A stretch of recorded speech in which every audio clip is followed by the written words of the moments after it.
Thank you for listening to my daddy's podcast. Please subscribe to our channel. Hey, don't let these tears fool you. It's all dog around this mug. I'm good.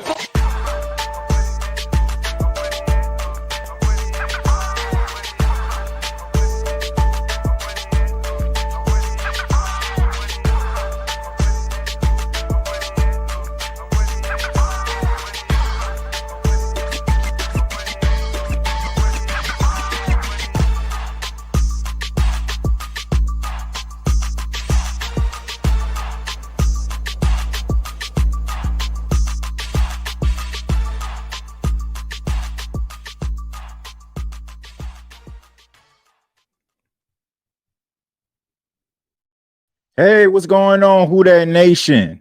It is yours truly, Timothy J. Jones. And yes, I am the host of the State of the Saints podcast. And thank you so much for checking out the State of the Saints podcast, where we talk New Orleans Saints. Hope everybody had a good weekend. Hope that you are refreshed. Pretty good weekend on my end. Of course, my son Paxton is playing flag football, man. Another week, he's getting a little bit of experience, and excited about that. Some other activities going on around the area where I'm at, took part in that. But now I'm back, man, back talking about the New Orleans Saints. Took a couple of days off, let some news kind of accumulate here. And since the last time I did a show, I haven't really talked about Brandon Staley becoming the defensive coordinator of the Saints. I do want to say that I appreciate everybody that checked out the two interviews that I had, one with Ross Jackson on Thursday, and my guy Brian McFadden, B-Mac, two-time Super Bowl champion with the Pittsburgh Steelers. Now he is a contributor with CBS Sports. We got some more guests, man, coming up real soon, man. I'm looking forward to interviewing more individuals, man, try to get people on the show. There were some individuals that I talked with trying to work out some times that they can actually come on the show.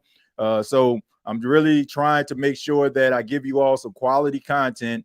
So be on the lookout for some of these interviews. Make sure you subscribe to the channel, hit that like button so you can get updates on the State of the Saints podcast, man, because we about to take off. All right, we ain't playing no more. All right, we trying to give you all the best information possible. Excited about what's going to be happening this week. Of course, the NFL Combine is this week, and we're going to be talking about the draft. So much is going on, man. So keep it locked right here to the State of the Saints podcast. But if you want to help the channel grow, please hit that like button. Please subscribe to the channel. Every bit counts when we're trying to grow this channel. So please do your part. Please, ma'am. All right, but let's go ahead and get into it, man. Like I mentioned, Brandon Staley has been named the Saints defensive coordinator. This is a shock to absolutely nobody. I think we pretty much been beating around the bush for the last couple of weeks, just kind of waiting for this to be official. I think that if you talk with any Saints reporter or anybody that covers the team, kind of knew this was the direction that they were going in. This was the direction that they were trying to, focus on. Brandon Staley comes in with quite a bit of an impressive resume. And, it's kind of like one of those situations, just like Kellen Moore, he kind of started off, in the smaller ranks and just slowly emerged as a head coach. He started back, his coaching career starts back in 2006. He was a graduate assistant at Northern Illinois. He was also a defensive line coach at St. Thomas in Minnesota. Hutchinson from 2010 to 2011. He was a graduate assistant at Tennessee in 2012. John Carroll, I had to really look that up, man. I didn't know what that was. Back in 2013, he was the defensive coordinator and secondaries coach. James Madison, I'm familiar with them because I cover Coastal Carolina. That's one of their rivals in the Sun Belt. Back in 2014, he was the defensive coordinator. Then he went back to John Carroll as the defensive coordinator and secondaries coach. Then Chattanooga in 2017. And then finally in 2017, he came over to the NFL where he was the outside linebackers coach for the Bears. the outside linebackers coach for the Denver Broncos in 2019. And then he became a defensive coordinator in 2020 with the Rams.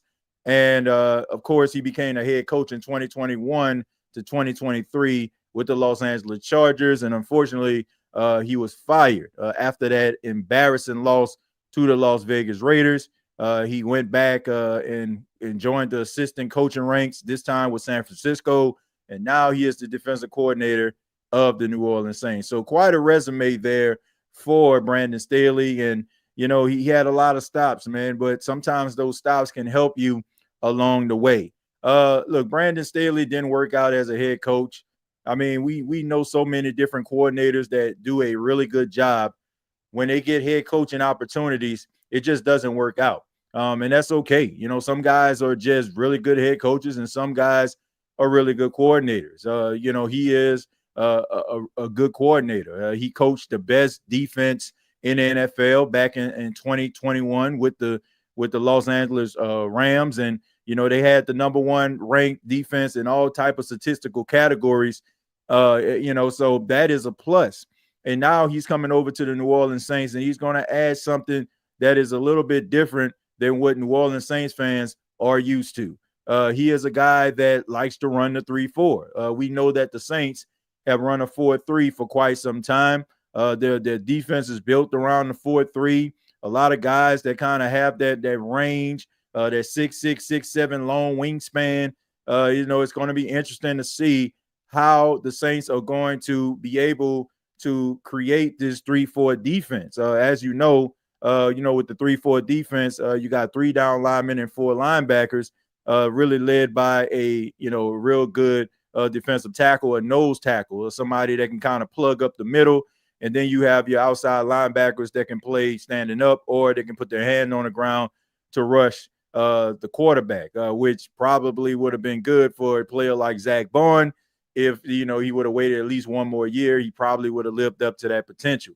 But I'm interested to see how this team is going to be able to change some things around. I'm really concerned about if they run the 3-4, who is going to be that nose tackle? Who is going to be that guy that is going to plug up the middle? Pause. Who is going to be that guy who is going to demand that double team? And I can tell you right now, based on what I have seen, no disrespect to any defensive tackle on the team, I don't think that the dominant defensive tackle is on the team right now. So the Saints are going to have to look for that maybe in the draft. And this is one of those situations where, if you can get a guy like Mason Graham, it probably would be really good, right? I don't think that Mason Graham will be there when the New Orleans Saints pick at number 9. I feel like he's probably going to be a top 5 draft pick. A lot of teams would need the services of a Mason Graham, so I don't see him being there. So what else can you do? I mean, you can probably add a really good linebacker, super athletic guy.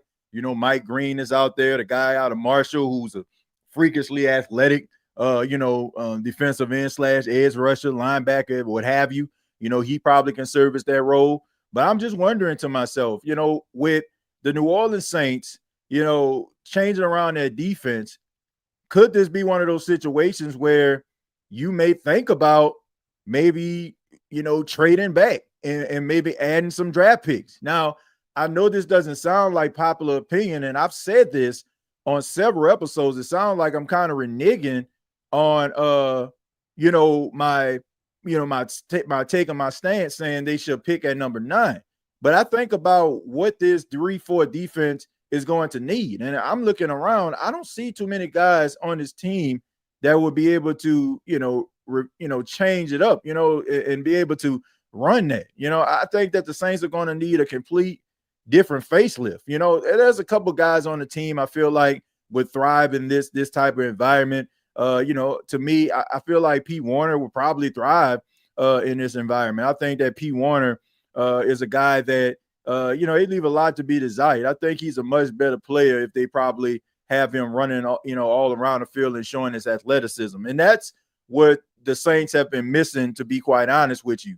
Not the fact that these guys that they drafted aren't athletic, but, when you're running a 4 or when you're running a 4-3 defense, it's like you're kind of sacrificing athleticism for skill position guys on the team. So I think that you're probably going to see more athletic players on the defensive side of the football. I can see maybe some of the issues that have plagued the New Orleans Saints, like, struggling against mobile quarterbacks. I can see that actually being passe. The fact that you will have more linebackers on the field that will be athletic. But look, anybody knows that a really good 3-4 defense is always led by a guy who is a really good nose tackle, because you really need somebody that can be dominant up front. And you also need some linebackers that's not afraid to fly around the field, man, and hit people. Because if you don't have that nose tackle, man, if you don't have that guy, teams suffer, man, especially when it comes to the run. You know what I'm saying? You pretty much become pretty weak when it comes to that. If you don't have athletic linebackers and, edge rushers, or you don't have that dominant defensive tackle, teams struggle, man. So I think that's the first key. The Saints are going to have to find that nose tackle. So if Mason Graham is on the board, I would not be surprised if the Saints draft him, but I don't see him at 9. There are also a couple other guys that you could probably add to the team, that probably serve that role and do a really good job, at it. Jalen Walker is one guy, linebacker, edge rusher out of Georgia. He can be a really good 3-4 guy. I think that Michael Williams, can also add to the team defensively. But I'm excited to see this, because this might be one of those, those defenses that we've been talking about here on the State of the Saints podcast for quite some time. That defense where you have yourself like a TJ Watt, a guy that just can dominate, get you, north of almost 20 sacks. Somebody that can be able to do something like that if you play your cards right.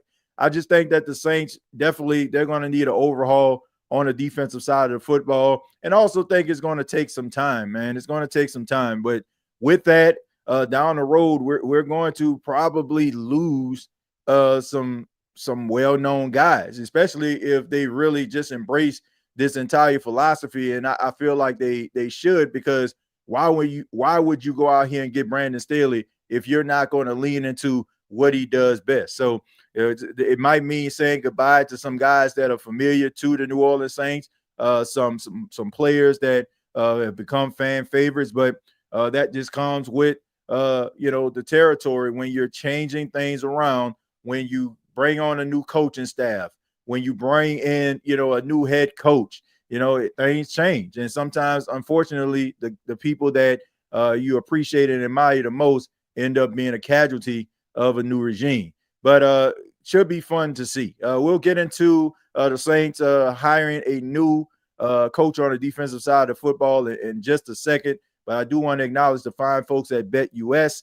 You can sign up today, get up to 150% on your first deposit, up to 125% on your second and third deposit, up to $2,000. Use the promo code YouTube150. That's YouTube150. But let's go ahead and pay attention a little bit to the chat. And it's very simple if you're new to the channel. If you want to interact here on the State of the Saints podcast, you can always put your comments in the chat. We will read them. We just appreciate the support. I ask that everybody hit that subscribe button, hit that like button on your way in as we draw attention to the chat here. James says, I have been in several draft simulators, and Shedeur Sanders is available at 9. Would you take him above a offensive lineman or defensive lineman? Well, you know what? If that's a good question. And honestly, I don't know if I can answer that. I look at the New Orleans Saints, and I look at the fact that Kellen Moore is the new head coach. He didn't really commit to Derek Carr. He doesn't really have to commit himself to Spencer Rattler. I was talking with Brian McFadden, and he really put something on my mind, man. As much as we like Spencer Rattler, and we all do, like, we like this guy. Like, I want him to succeed. I'm a huge Spencer Rattler fan. I believe in this guy. I feel like a lot of the things that took place last season had a lot to do with the fact that he didn't have a supporting cast around him. And also there was some growing pains. I mean, that was just, part of being a rookie and going through the motions of being a quarterback in the National Football League. But Kellen Moore is not conjoined at the hip with Spencer Rattler. He didn't draft Spencer Rattler, okay? Anything that Kellen Moore has on his team as of this moment, he has inherited from the old regime, right? Until they have the NFL draft, these are just guys that he really doesn't have any emotional attachment to. I mean, he probably knows some of these players that may be on the Saints team. Maybe he met them around the way or what have you. But at the end of the day, he can do whatever he wants. So if Shedeur Sanders is there and he has an opportunity to draft him and have a quarterback that he can build in his system, why the heck not? And I don't feel like that's out of the realm of possibilities either, because if you look at Kellen Moore, I mean, him being with the Dallas Cowboys all those years, we know Deion Sanders' relationship with the Dallas Cowboys throughout the years. I'm pretty sure that he knows, Kellen Moore quite well. I mean, especially him being, from that area. I mean, well, not being from that area, but living in that area, out there, in the Frisco area, of Texas, so all I know is that's not out of the realm of possibility when it comes to Kellen Moore's thinking. Like, it's well within his rights. Whatever he does, like, it's warranted. Like, that's just what it is. Like, he has the right to be able to draft the quarterback that he wants if that quarterback is available. Now, I don't think that Shedeur Sanders is going to be available at 9. I feel like he's going to get picked up by one of these teams, rather it's the Cleveland Browns, Tennessee Titans, or the New York Football Giants. I cannot see a scenario where Shedeur Sanders doesn't fall to one of those teams. I mean, you can talk about the upside or lack thereof. You can talk about things that he lacks, holding on to the ball too long, trying to make a play, et cetera, et cetera. But teams, they need quarterbacks. And whoever is the best quarterback available, that team is going to draft them. You look at the Cleveland Browns. They don't have a quarterback on their roster right now that they're high on. I mean, you look at Deshaun Watson, more than likely going to be out for the season. And even if he wasn't, he hasn't shown that he has been able to be that starting quarterback that they need. Dorian Thompson-Robinson out of UCLA. I mean, yeah, he showed a little bit of some flashes, with the using his legs and extending plays, but I don't think they're sold on him. So I don't think the quarterback of the future is on that roster. I mean, Jameis Winston, he provides a spark, but he's not going to be with them. He signed a 1-year deal. So that's Cleveland. Then you have the New York Football Giants. Brian Daboll pretty much on the hot seat. He's going to need somebody that's going to be able to be a effective signal caller that's going to help him save his job. So if he can get Shedeur Sanders and build, offense around Shedeur, he already has Malik Neighbors he can throw the ball to, maybe accompany him with some more playmakers around him, then, maybe they can do something in the NFC East. And also the Tennessee Titans. I mean, you look at Will Levis, 2nd round pick. I mean, they kind of, reached for him, if you want to be honest. If you look at these teams, they just need quarterbacks. So I don't expect for Shedeur Sanders to be there at 9. But if he was, I wouldn't be surprised, or take it back if Kellen Moore was to draft him. But I don't see that scenario. I just think that I just think too many teams need quarterbacks, that are in the first 5 picks of the draft. So unless the Saints are going to move up aggressively and try to draft him, I don't see Shedeur Sanders dropping to the Saints. If Shedeur there at number 9, for sure, take him, but he's a Giant. Yeah, it's not happening. It's not happening. I can't see a scenario in which, he falls to the New Orleans Saints. The Saints would have to move up in order to acquire him. LOL, didn't know we had some WWE fans in here too. LOL, let's go.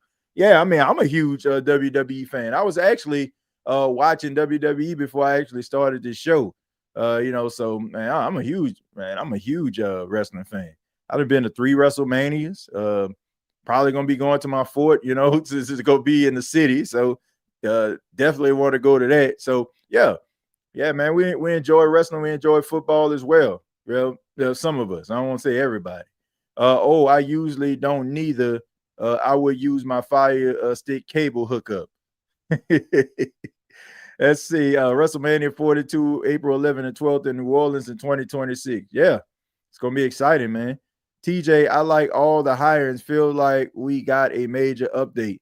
Yeah, I just think that people like the changes, and it's TBD, that it works, right? I mean, we don't know what it's going to look like, but we can respect the hustle. Like, I respect people trying. Like, if you keep on trying to do the same thing over and over again and expect a different result, I just think that you're not going to get the results that you seek. But I like the fact that they're trying to do something different. I think that as a Saints fan, you should have appreciation that they're trying to do something different. This has been something that Saints fans have been clamoring for years. The organization, hesitancy when it comes to changing things around. Finally, you're starting to see some changes. Get yourself a young head coach, bringing in people that he feels comfortable with, good football minds, guys that are good teachers, which we'll get to in a second when we're talking about Terry Joseph. But there are so many different things that they're doing right now that seems like they're really good ideas. Now, right now, everybody is excited about the new car. No pun intended when we talking about Derek Carr. Like, we ain't talking about him, not that car. But, everybody, I'm just using this as an example. You know how you get a new car and step foot off in that thing and, like, you're excited. Like, you look at the miles like about 10. You know what I'm saying? Only miles they have on there, people just test drove around the neighborhood or whatever, right? You got the new car smell. As soon as you press the button, it's going to start for sure. You're excited about it, right? You go down the street, you accelerate, you're pulling down the street, right? You're feeling real good about yourself. And, but, you start driving that car a little bit longer, all of a sudden, you know what I'm saying? You start getting that oil change, and then all of a sudden, like, like things start to happen with it. Then like, oh, wait a minute, man. I can remember when I first got this car. So right now we're in the honeymoon phase because everything is going right. Everything seems like a good idea. But we'll see. I think the ideas are good, but let's see how they come together. And also, I'm interested to see the patience of the Who Dat Nation. That's something that's been on my mind for the last couple of weeks. And that's something that I've been lobbying for, the patience of Saints fans, having patience when it comes to this new coaching staff. If it doesn't end up being what we want it to be right away, you have to understand it's a work in progress, especially when you add the fact that they're going to change around his defense and them not having a personnel based on what I'm seeing. All right. I mean, I just think that's something that is also going to prolong the process when it comes to developing this football team. But I'm willing to give them an opportunity to, and be patient. I just think that Saints fans need to be patient. I understand that playoffs hasn't been in the Saints future for quite some time, right? I mean, for the last 4 seasons, the Saints have missed the postseason. And it gets very, very, bothersome that that's happening. But at the end of the day, like, you got to be patient, especially when we know that the Saints got themselves a new head coach and some new pieces that they're going to have to put together. So we'll see. Dalton says, I was going to say put Brazil at nose tackle, but I don't think he's big enough to play nose tackle. Yeah, Dawson. Yeah, that'll be a little bit tough. I don't look at Brian Brzee, as that dominant nose tackle. Like, he's a really good athletic defensive tackle, but he's really good with the 4-3. I've always liked him as a pass rush. I feel like, to me, if the Saints, and I've said this several times, if the Saints ask Brian Brzee to, I don't know, lose a couple pounds or whatever like that, and he can just be a pass rushing defensive lineman or something like that, I feel like he'll have double-digit sacks. I do. I feel like he will have double-digit sacks. I think he'll be a sack leader on the team. Wouldn't surprise me if he be in like a 12 to 15 sack conversation. Like, I think he's that talented. Like, him being able to get 7.5 sacks from the interior lineman position is pretty impressive, man. That's not very easy when you're like basically being double teamed almost every play. So for him to be able to win that matchup and be able to get those sacks is pretty impressive. So I don't know if that's something that, the Saints will explore, but I don't see that, especially when I look at it like run defense is not his strong suit. Maybe you can get someone in there that can help him be able to become more of a dominant interior lineman, but I don't he struggles against the run. And I don't think none of those other guys, like seriously, like I'm just being real. Like they're more like 4-3 guys. Nate Shepard, Colin Sanders, they're more like 4-3 type guys. So, I just think that you need that interior guy that's going to be dominant. Like I don't know, like Aaron Donald ain't walking through that door. Fletcher Cox ain't walking through that door. So you got to figure that thing out. Like if you want to run an effective 3-4 defense, you need a dominant interior lineman. So if Mason Graham is there at 9, I would be shocked if they don't draft him. TJ, is there any chance you think the Titans trade out that number 2 spot? I think they got the number 1 pick, don't they? I think they got the number 1 pick, 504. I don't look. Nothing's out of the realm of possibilities, like especially if a team calls and gives them an offer that they can't refuse, like it's possible, but I don't see that, right? You could say that this isn't a dominant draft for the quarterback position, but still, man, they got some really talented players that you can draft. Like they don't have to draft Cam Ward or Shadir Sanders. Right? I mean, you got Abdul Carter that's there. You got Travis Hunter that's there. Like I said, Mason Graham that's there. You got McMillan that's there. I don't know if you want to get a wide receiver at 1, but you get what I'm saying? Like there's some very, very talented players that you can draft with the number 1 pick. You don't necessarily have to draft the quarterback. Like I understand that Tennessee leaves a lot desired when it comes to the quarterback position. I don't think they're really sold on Will Levis. And, you got rid of Malik Willis. He's in Green Bay. You had Mason Rudolph, who's guy's more like a journeyman backup at this point. So I would say that you can get yourself a quarterback, like, I don't know, with the first pick. But if you don't feel like you have yourself a franchise quarterback, then I'm just saying, like the 2026 draft can be even more appealing. Like, think about this. Like you got some quarterbacks that are out here right now that can be serviceable and that can help you, right? I mean, if you was to get like Abdul Carter or Travis Hunter, Matthew Stafford, he's looking for a new home, possibly. Russell Wilson probably can provide some services for at least a year. Justin Fields, but you gotta be on the lookout for that. Don't know if the Steelers are going to sign him. It's not really in their wheelhouse to really sign guys like that, unless they're really in love with them.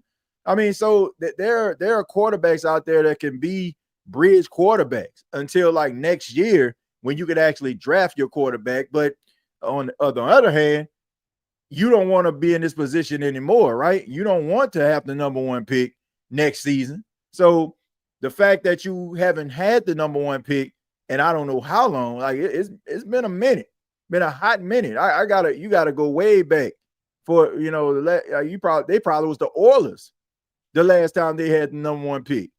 So this is an opportunity for them. So if you can get yourself a franchise quarterback or potential franchise quarterback, why not? But in this draft, there's only 2 quarterbacks that everybody's talking about. The other quarterbacks, everybody just trying to, talk into the room. There's only 2 guys that are actually, when you open the door, people are going to see their name on the list, right? That's just the way that it's going right now. But let's go ahead and stop there, and then I'll get back to the comments just a little bit later. But let's go ahead and address the New Orleans Saints adding a new defensive coach to their staff, Terry Joseph. Terry Joseph was the secondaries coach at the University of Texas, as well as an assistant coach. So this is a guy that comes in with a lot of cachet. He's 51 years old. His alma mater is Northwestern State University. And, he's coached in quite a few places, man. I mean, he's from the New Orleans area. He went to Archbishop Shaw High School in Louisiana. He also went to Destrehan High School in Louisiana, LSU. He coached there, Louisiana Tech, Tennessee, Nebraska, Texas A&M, North Carolina, Notre Dame, Texas, and now with the New Orleans Saints. So this is a guy who's very, very familiar with the New Orleans area, like being from that area, like growing up in that area. So he's coming back home, and we know how that goes, man. We love ourselves, our hometown, homegrown individuals. And I like the fact that the Saints have been kind of leaning into that as of late. Really been kind of putting emphasis on Louisiana guys. We see LSU, LSU breadcrumbs sprinkled all around the New Orleans Saints team with the Honey Badger. They tried Jarvis Landry a couple of years ago. Foster Moreau was on the team. Trey Turner, before he had the pec injury, he was from LSU. So, you got some guys that have that LSU pedigree. Clyde Edwards-Helaire is on the team right now. So it seems like the New Orleans Saints are really paying attention to the pipeline. I just never understood why the New Orleans Saints never really put that much emphasis on LSU guys. I think it was the way that maybe Sean Payton think. He feels like maybe players that young being too close to home, there are different vices that they could actually get into. Familiar territory can sometimes, if a player doesn't have the right mind, it can be it can be bad for him. Several players have played close to home and have made some very, very tough, it has made it very, very tough on them. So maybe that's what they're thinking. But, the Saints have really been doing a good job at getting guys that are high character guys and that are fan favorites. And, I think with Terry Joseph, he's a teacher. He's a guy that anybody that I've seen talk about him speaks glowingly about him, especially his ability to be a teacher, simplifying things for guys, breaking it down for them to understand. And I just think that is something that the Saints need. We know that we've been talking about player development and how the New Orleans Saints need to be able to develop players in order for them to get themselves out of this cap situation. Getting guys that you can draft and develop in your system. That way you can be like some of these teams that are really credible franchises that have really good practices that a lot of the NFL teams like to mirror, like the Baltimore Ravens, like the Green Bay Packers, like the Pittsburgh Steelers.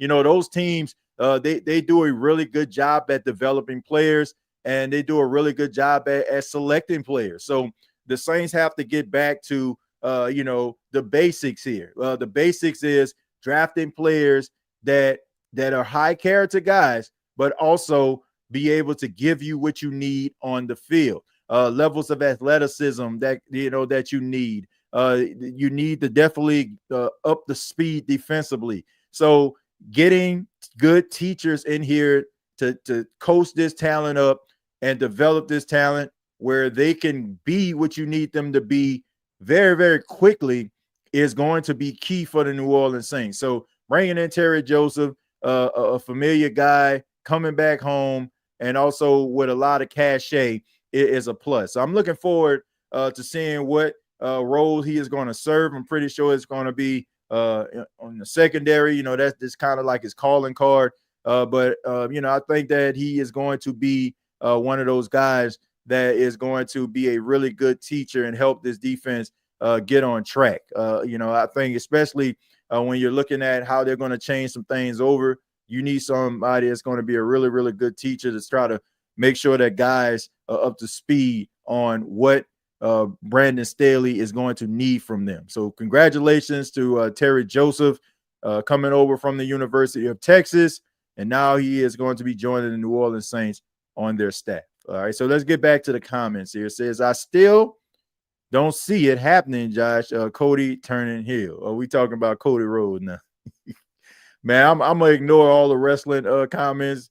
I know what y'all doing right now. I know it's on. I'm going to ignore it because I don't want nobody spoiling that for me, all right? Because when I'm done with this, that's what I'm about to go do. Watch the end of Monday Night Raw on Netflix. TJ, what do you think about moving Brazil to defensive end, or am I tripping? Nah, we on the same page as you. I'm pretty sure you heard 504 from a little bit of the spiel that I had about Brian Brzee. Yeah, we definitely on the same page. Let's see. I can't wait until the draft.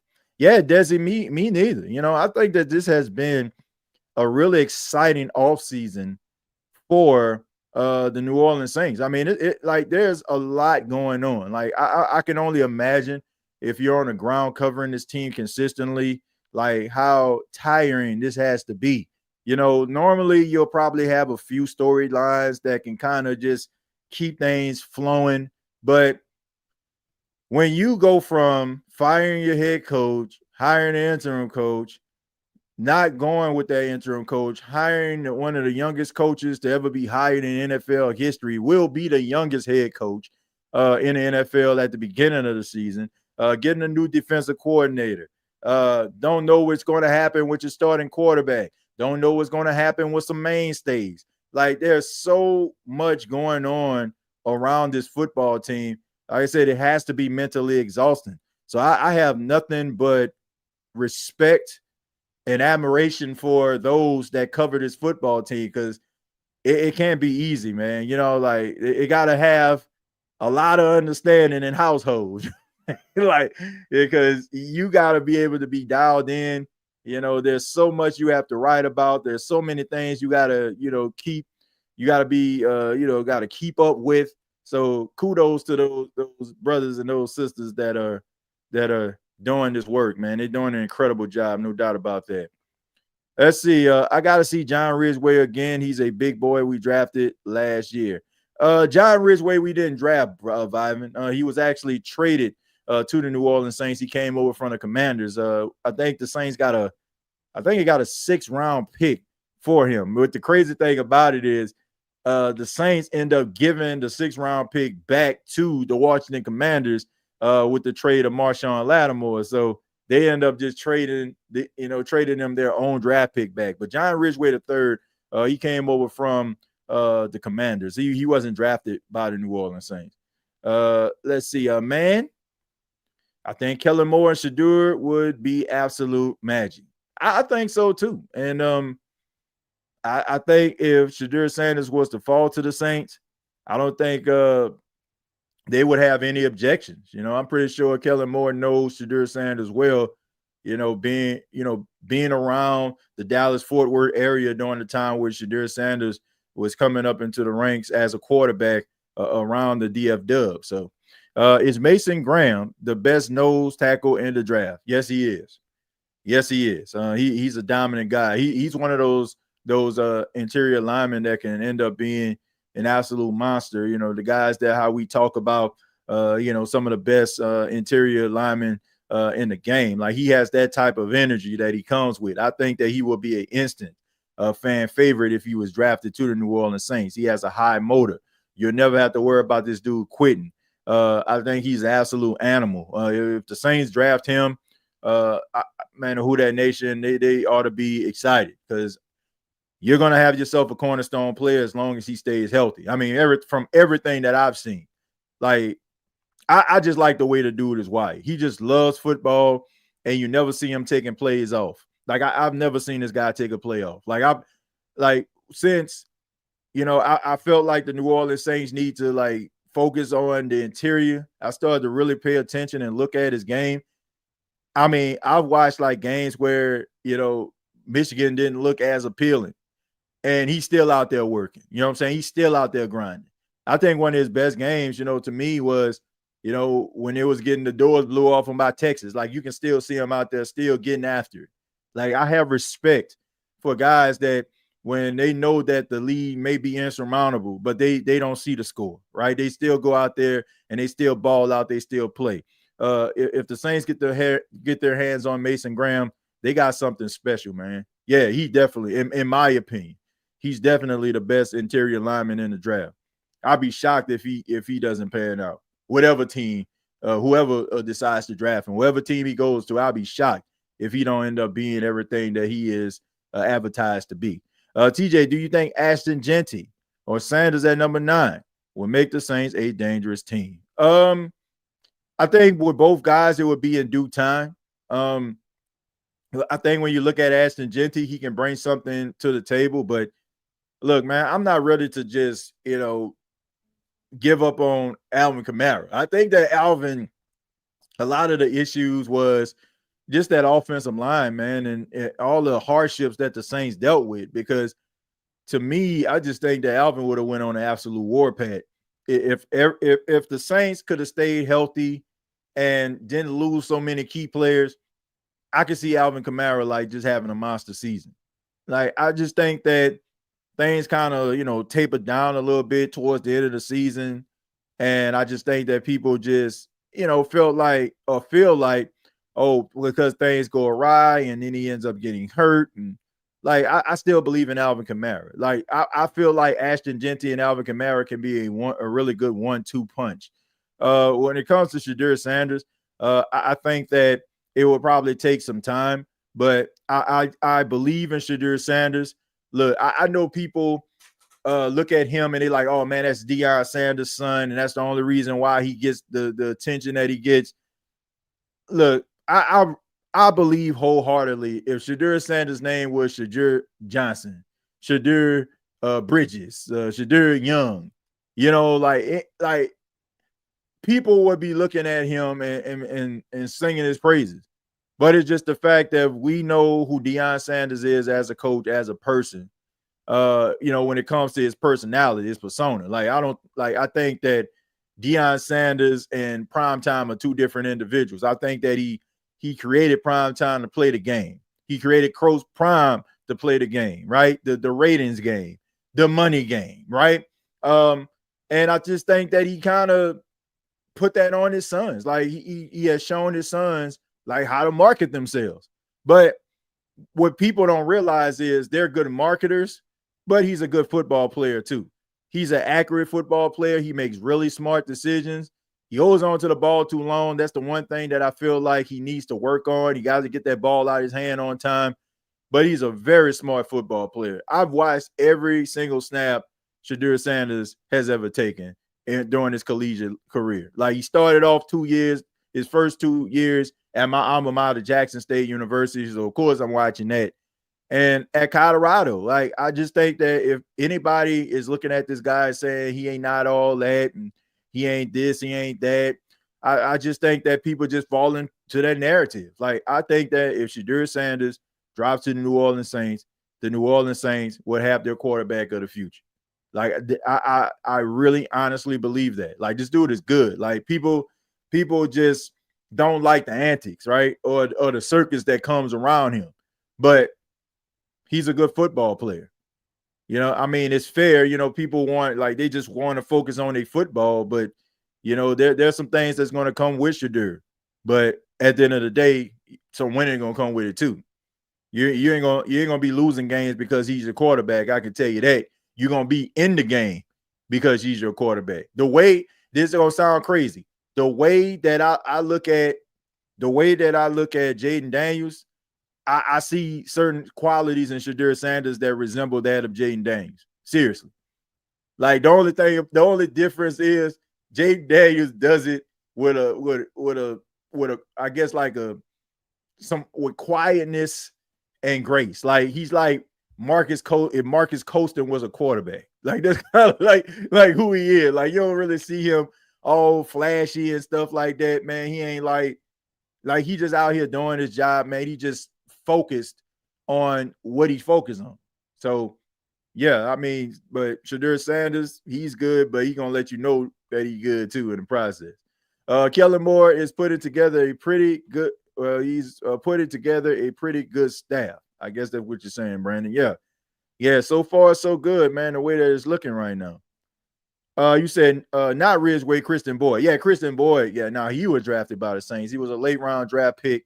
I want to say he came out of Northern Iowa as well.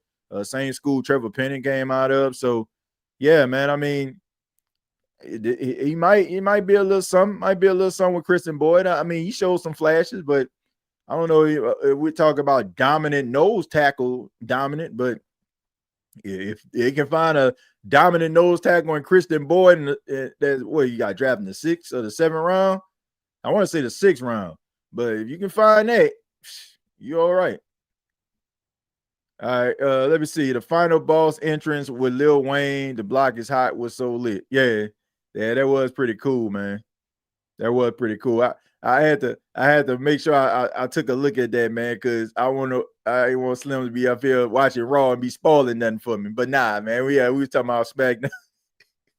I was like, man, I'm trying to fast forward through these spoilers that y'all are putting up here, man. I ain't paying no attention to that because like I said, I want to finish watching what I was watching before I started the podcast here. It says old coaching doesn't utilize players' talent to the fullest. I hope this coaching staff will do better. Well, I don't believe that, man. Old coaching, James, because I mean, I don't believe that, man. Look, I just think that you have to be able to adjust, right? You got to be able to, adjust to the times. I mean, we see some really good coaches. I mean, matter of fact, we just seen it. Just seen the Super Bowl, right? Defensive coordinator, of the Philadelphia Eagles. I mean, he's 70 years old, right? You know what I'm saying? Like he's 70 years old. So I mean, and we see like he had like, oh man, those players out there just flying all over the field. So that doesn't make any sense, like I just think that I won't say it don't make sense. You have some coaches that don't want to conform. I agree with that. There are some that don't want to conform to the times. Like they just know what they know, and that's just it. You know what I'm saying? Like whatever we got going on, that's just what it is. I've been coaching defense the same way this many years, and it is what it is, right? But give credit to guys like Vic Fangio. Give credit to guys, like the late Dick LeBeau.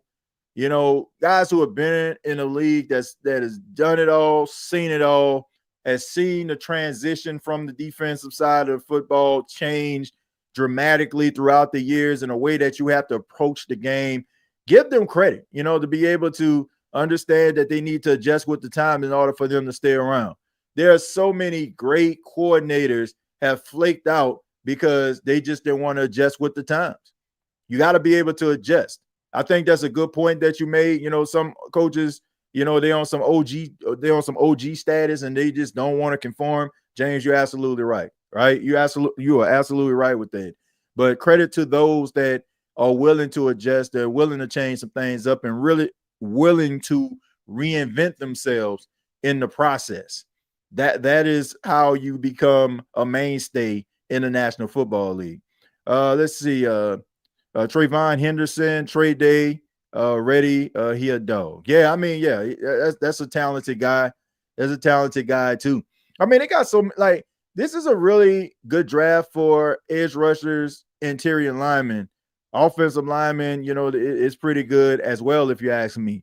But I just think that if we are talking 3-4 defense, you have to have a dominant nose. Like you have got to have a dominant nose. Like it's just what it is. Like any team that has successfully ran a really good 3-4 defense, probably because they got a really good nose. Like they got a really good interior lineman.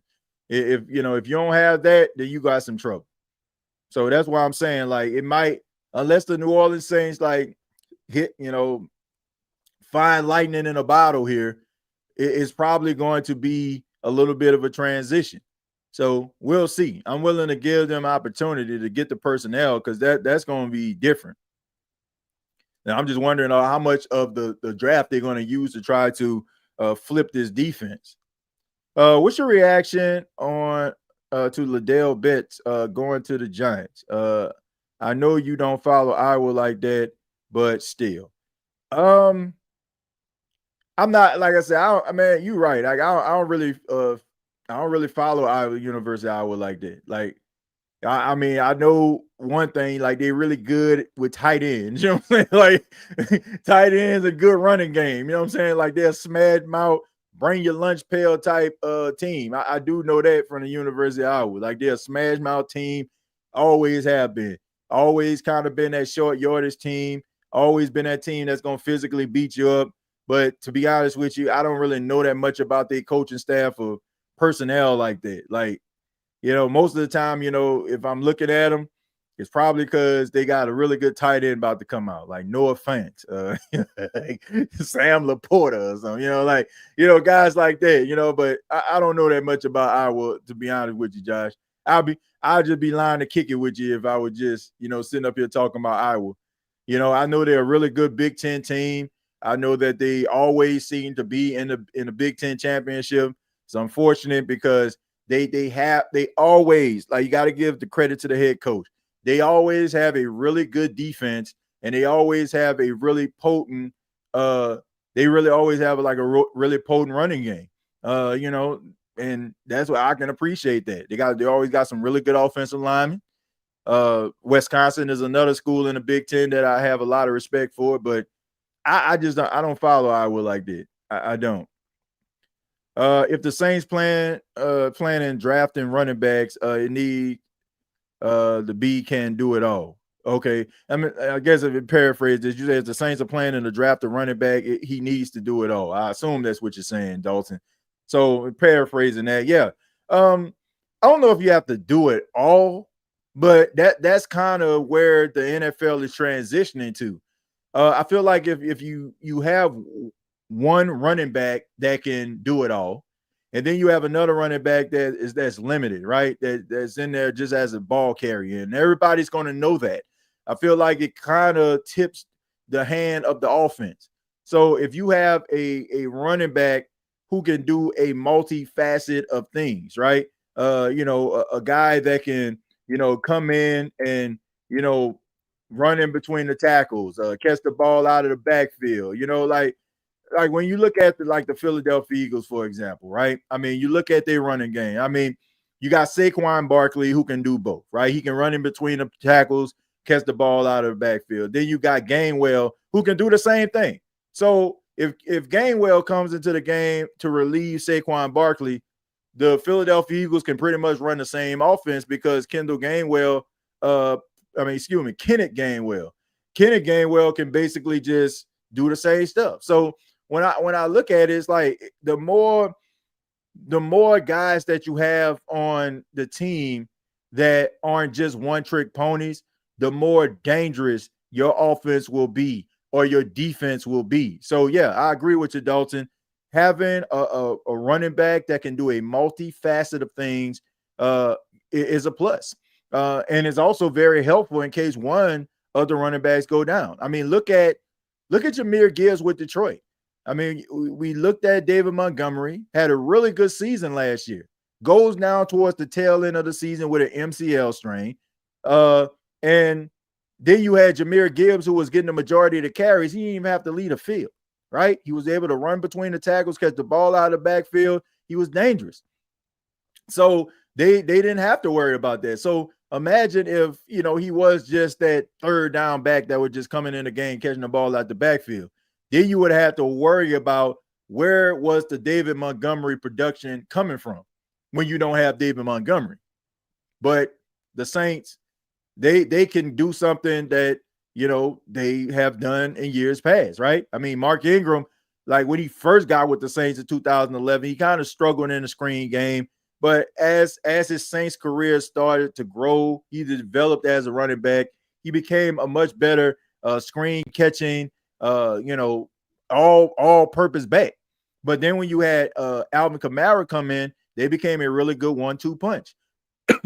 And there were times where Mark would go down and Alvin can come in, and still the Saints will continue to thrive. And if Alvin goes down, Mark can come in and he can do his thing, right? So the more you can do, the more effective you can be for your football team, and the more dangerous your football team will be because you have so many weapons, at your disposal, and so many people that can do so many different things. So teams can't just say, oh man, that's such and such, he in the game because they about to throw the ball. Well, you don't know that for sure. I'm gonna take a few more and then we're gonna go ahead and get up out of here, folks. Says I can't see the Saints running a 3-4 with our personnel unless one of the linebackers going to play with his hand on the ground. Yeah, Mira. I mean, I know that a lot of podcasts that I've seen, people have been talking about Isaiah Foskey, and this could be an opportunity for Isaiah Foskey. Now, before people start laughing and smacking their lips, I just want people to be real with themselves. All right. I don't feel like the Saints have done any, and I mean this with all due respect. I don't think the New Orleans Saints really have done some of these young guys favors when it comes to developing them. And I feel like that's a fair take, especially like when you see what these other players are doing with other teams when they utilize them in a certain way.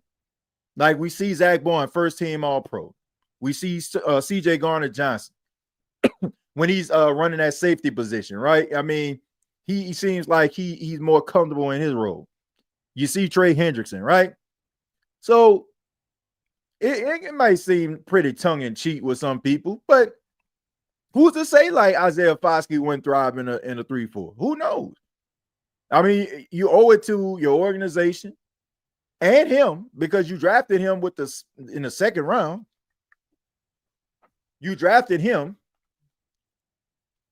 to, to be that guy. You know what I'm saying? Like to be a guy that puts his hand on the ground, possibly rushes the quarterback. So before he goes out of the door, and don't you feel like you owe it to your organization as well as him to see what he has? So I don't feel like that's out of the realm of possibility. They got to develop players better. So who's to say like Isaiah Foskey in the 3-4 wouldn't be able to thrive? If y'all notice, I ain't really been talking about players and oh man, this player ain't got this, he ain't got that. Because we know that this organization, unfortunately, has not really done a good job at developing some of these players. Like some of them, they done good with. I think that Alontae Taylor has taken a step forward from like last season. It kind of was stalled. It kind of was stalled because he had to go to the outside because of the injuries to the cornerback position. But I really felt like he was coming into his own in the nickel. And, I think that he was starting to develop. But, unfortunately, some things happened, so he had to take one for the team. So there are cases where guys have developed, but I also feel that they have let some of these other guys down. Like they have allowed them to, unfortunately, kind of waste away because they want them to be something that they haven't been. So maybe giving them an opportunity to be what they were in college, right? The thing that got him to be that second round pick. Maybe that's what you need. And hopefully it can help him. Because I don't want to be talking bad about no Isaiah Foskey, man. Matter of fact, I don't want to be talking about any of these players like that, man. I want them to live up to their potential. Because if they live up to the potential, it's a better chance the Saints can get themselves out of this situation. So maybe you'll probably see a better version of Isaiah Foskey. Maybe you'll see more of a ferocious Pete Werner, right? But I also feel like you need some more. You need some more talent. You need some more athletic linebackers. You need some guys that's going to be able to rush the passer and that's going to be able to drop in coverage. If you don't have that, then this whole 3-4 experiment is going to be a disaster from the get-go. But I think that, you're not going to ask Brandon Staley to come to the organization if you're not going to make a commitment to changing this thing around and doing what is necessary in order for your defense to be able to thrive in this new 3-4 defense. But I want to say thank you so much for checking out the State of the Saints podcast. Once again, my name is Timothy J. Jones. Really do appreciate your time. Much love to each and every one of you. I ask that you hit the subscribe button if you have not already. Hit that bell for notifications and also hit that like button. We got over 300 people watching this right now across platforms. And I'm just asking you to help the show to grow. We just try to get the numbers up. We just try to grow as a show. And I'm just asking for your help, man. I'm just asking you to hit the like button. I'm just asking you to subscribe if you like what you heard here. If you interact throughout the show, just ask that you hit the like button. Now, we got previous episodes here on YouTube. You can also check out every Wednesday at 7 p.m. Eastern, Saints Talk with Timothy J. Jones. We'll continue our talk about the New Orleans Saints and Brandon Staley. Also, we'll be talking about the NFL Combine. As we know, the NFL Combine is this week in Indianapolis. And, definitely going to be talking about that, talking about the biggest storylines of, that's going on around Indy, looking at some of those players that can actually help the New Orleans Saints. Definitely going to be paying more attention to those, those 3-4 defensive type players, right? Because like I said, the Saints are going to have to make some changes. You have to believe they're going to have to make some changes in order for them to be able to run this 3-4 defense. But I really do appreciate it. Have a good morning, noon, night, whenever you're checking out this podcast. And like always, all I got to say is, who dat? Thank you for listening to my daddy's podcast. Please subscribe to our channel. Hey, don't let these tears fool you. It's all dog around this mug. I'm good.